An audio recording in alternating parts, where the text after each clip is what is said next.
Good morning and welcome to another podcast from Odell Technology. Today we're fortunate enough to be joined by David Fitzgerald, who is the Director of Specialist Medicine at Barts Healthcare. Hello, David. Hi, Stephen. How are you? I'm good, thank you. All right, David. Well, welcome to the podcast. What I'd like to do, first of all, is to ask you to introduce yourself to the audience by telling us about your professional background and then tell us exactly what you're doing up to this point in time. Okay, thanks very much. So I graduated from Cardiff University with a degree in neurosciences. At that time, I decided that I didn't want to go into academia, which is probably the most likely route. And I found myself applying for a role within the NHS. And at that time, it was a nuclear medicine technologist role, so a field of medical imaging, using radioactive materials in order to be able to image disease processes within the body. I had absolutely no idea what that meant at the time. And like most people, the best way to get a job, my mum found it in a local newspaper. So I'm showing my age a little bit there. So I applied for the role and was successful at interview. So I started my career in the NHS in the early 2000s in a hospital called Medway Maritime Hospital in Gillingham in Kent. I then spent about 10 years working in a number of different hospitals in nuclear medicine and moving through the kind of professional ranks, but then also progressing from a kind of leadership and managerial point of view. Around about 10 years later, I made the move into general management and I moved to another NHS organisation and took on a role as general manager for cancer services. And from there, I've undertaken a number of academic development opportunities around leadership and management, and now find myself as the Divisional Director of Operations for Specialist Medicine for the Royal London Hospital, which is a part of the Barts Health NHS Trust, which is a group of hospitals in East London. Fantastic. So could you describe the position and how and what the position entails on a daily, weekly, monthly basis? Sure. So in essence, my role is really about, I think there's a number of different facets to it. The main things really traditionally are kind of finance and performance management. So ensuring that we meet the statutory targets that are set for the NHS in terms of access and time to treatment. I'm responsible for the financial delivery of the division, so ensuring that we deliver within our budgets. And then from that is around development of business cases in order to obtain investment to deliver our services in an improved way for obviously the benefits of the patients that we serve. I think sort of a less formal way of describing my role is that I see myself as the link between the kind of corporate management and the clinical services. And I think that one of the benefits that I have, having had a clinical role prior to moving into a general management role, helps me to kind of translate some of the language between the clinical teams and the kind of governance side of things from a corporate perspective, so that we can explain why we want to do something from a clinical service point of view, but also can then translate that into language that the executive understands, so that we can get our business cases approved and investment achieved. I see. And David, what sort of services are involved in your portfolio? So the Royal London is an interesting hospital in that it has a huge proportion of specialised commissioning. So we have a very large amount of specialist services that happen within the hospital. So we are a major trauma centre for London and the south east of England. We also have quite a lot of specialised surgical and medical services, but we also provide general hospital services to the local borough population. So within my division, the hospital is carved up into 6 divisions. Mine is specialist medicine, and it is slightly unusual compared to other NHS hospitals in that as a medical division, I don't have the emergency department I don't have older people's services, and I don't have acute medicine. They sit in our emergency care and trauma division. So my division of specialist medicine is truly only the specialist services within medicine. So I have gastroenterology, rheumatology, dermatology, renal, and lots more ologies beside. Okay, all right, fascinating. So tell me about some of the innovative work you've been doing over the last few years in your division.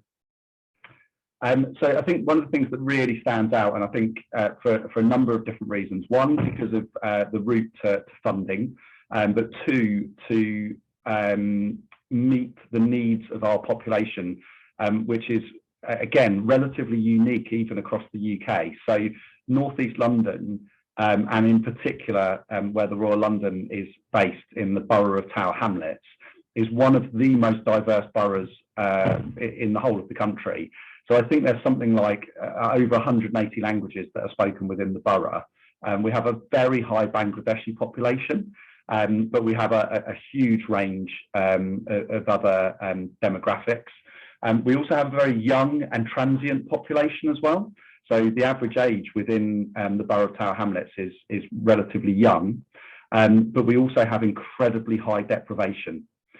So one of the services that sits with me is renal, and for that we provide dialysis and tertiary renal services, so transplant and other renal replacement therapies across North East London. So they are managed out of the Royal London Hospital, but we actually have dialysis units across 6 hospitals, which some are part of the Barts Health Group, others actually belong to other NHS trusts.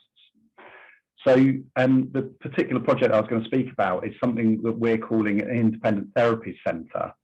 So without wanting to teach people to suck eggs, for those that don't know a lot about renal replacement therapy, in essence, there are kind of 4 ways to deliver that. The one that most people potentially would be aware of would be in-centre haemodialysis.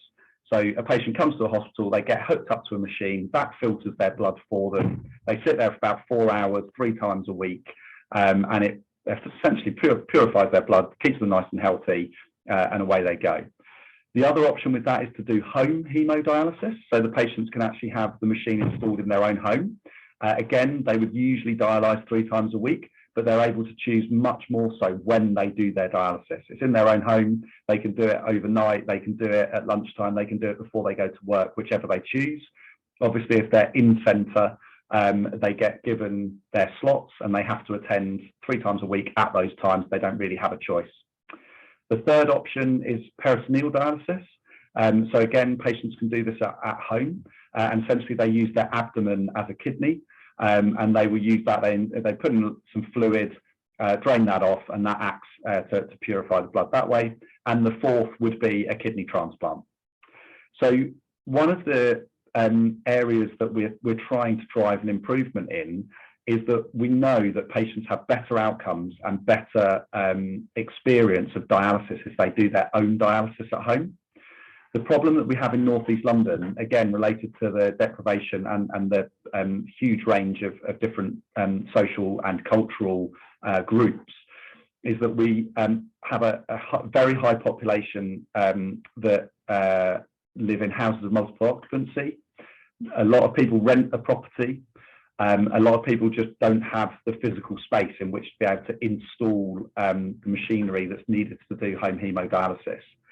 So although we have patients that we could train and would be perfectly capable of undertaking their dialysis at home, they're not able to do that. So we're very fortunate that we have a charity that supports the trust called Barts Charity. We bid to them for just shy of £4 million to be able to undertake a construction project at Mile End Hospital, which is just up the road from the Royal London. It's a community hospital. And we're converting an old community ward into what we're calling the Independent Therapy Centre. So what that will enable us to do is to bring together the training centre for both home haemodialysis, training for peritoneal dialysis. We're also going to be creating a young adult centre. So at the moment, our 16 to 25-year-olds go into the general in-centre dialysis unit. So that may mean that they're alongside 70 and 80-year-olds that they have no connection with. It can be quite intimidating. It's not a very enjoyable experience for them. So we're going to create a brand new dedicated facility just for our 16 to 25-year-olds for haemodialysis. And the final thing is to provide what we're calling home away from home dialysis. So these will be dialysis stations that patients can treat as though they're in their home. So they can travel to the centre. We're going to try and demedicalise it as much as you possibly can. And patients will be able to choose as and when they go and do their dialysis. We'll have 5 stations, so 5 machines to be able to do that.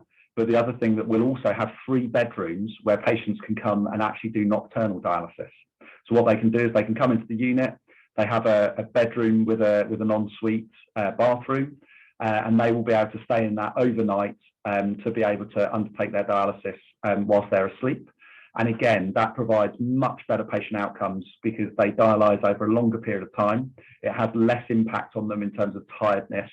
And it means that if you're doing it overnight, it doesn't impact your day. So you can go to work, you can see your friends, you can socialise, you can do all those things that you're restricted when you have in-centre dialysis. So we're meeting the needs of not only the deprivation of our population, but also the health needs of our population in providing them with a dialysis modality that leads to better outcomes. And hopefully what that means is that we'll have a fitter and healthier dialysis population that will then be able to transplant and give them kidney transplants, which means that they can come off dialysis. Absolutely fabulous. I had no idea. Tell me, are you measuring the outcomes of this activity? Yeah, absolutely. So we'll do that in both a quantitative and a qualitative way. So looking at patient experience. So one of the things that is done very, very well across renal nationally is that there's patient-reported outcomes. So there's a survey essentially each year that goes out to all patients who are having haemodialysis. And at the moment, Barts Health scores pretty poorly in those metrics. So one of the things that obviously we hope to see from this is that we will significantly improve our patient experience by being able to provide this sort of a facility where they can undertake their own dialysis. Quantitatively, we'll be looking at the financial impact and the macro health economic impact.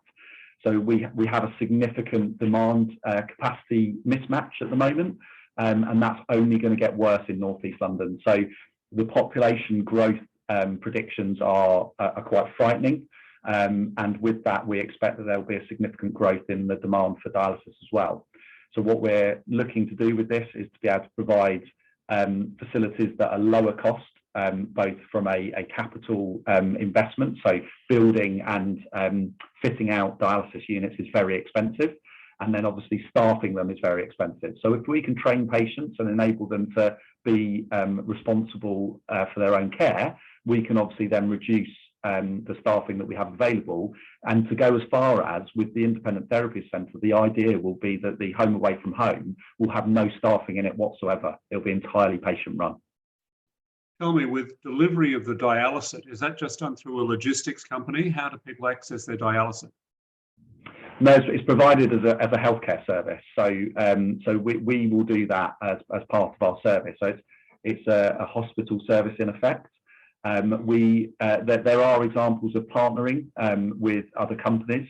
And so there are examples, and we have good relationships with the main providers of dialysis machinery and consumables.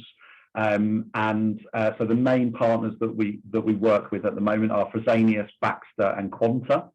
And as part of our ongoing work around transforming our dialysis care, and obviously because of the large amount of investment that we're going to need over the next 10 years or so to meet the demand, there is the potential for private finance to come in to look at partnering. There are examples across the country already where NHS trusts have partnered with private companies. The private company have built a dialysis unit, and there are two options then. Either the trust effectively rents that unit off of the private company and pays them rent in order to return on the investment, or the private company themselves may actually deliver the clinical care. So they may staff it, and then the NHS either the trust or the commissioners would then pay that private company for that dialysis activity, again, to get that return on investment. So a managed service, in other words. Yes, yes. Okay, and is that's not the case in your situation, is it? No, not currently. So one of the things that we are doing is we're doing a full review of how we're going to meet the demand that we need to over the next 10 years or so. And one of the options within that, we will need to look to private companies potentially to be able to support us with that. To give you an idea, we're kind of in the realms of looking at needing to build probably 3 or 4 new dialysis units. From a capital cost alone, we're probably looking in the region of somewhere like 50 or 60 million pounds. Yes. So you will need partnerships in the future. Probably. Yes.